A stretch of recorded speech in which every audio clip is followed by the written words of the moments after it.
Understanding Dyed in the Wool, a guide for English learners. Hello everyone. In today's video, we're going to explore the meaning and usage of a very interesting English phrase, dyed in the wool.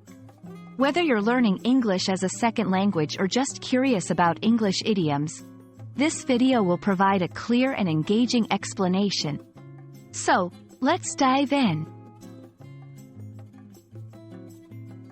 The phrase, dyed in the wool, is an idiom in English, used to describe a person who has very strong opinions or beliefs that are unlikely to change. The origin of this phrase comes from the process of dyeing wool. If wool is dyed before it is spun into threads, the color becomes permanent and doesn't fade easily.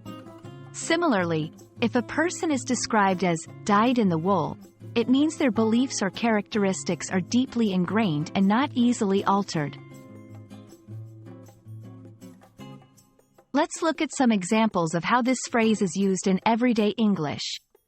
1. My grandfather is a dyed-in-the-wool baseball fan. He hasn't missed a game in years. 2. Despite all the changes in the company, she remains a dyed-in-the-wool traditionalist. In these sentences, dyed in the wool is used to emphasize the depth and permanence of someone's preferences or beliefs. It's important not to confuse this phrase with literal references to dyeing or wool. Remember, it's an idiom that specifically talks about characteristics or beliefs. For example, it would be incorrect to say, "She dyed her sweater in the wool." This is a literal statement about dyeing a sweater, not using the idiom correctly. There are other idioms in English that convey a similar meaning.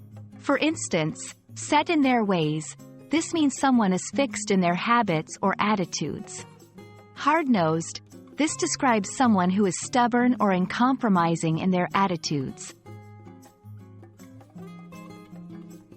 I hope this video has helped you understand the meaning and usage of dyed in the wool. Remember, idioms are a fun and important part of learning English, and they can really help you sound more like a native speaker. Thank you for watching, and I look forward to seeing you in our next lesson.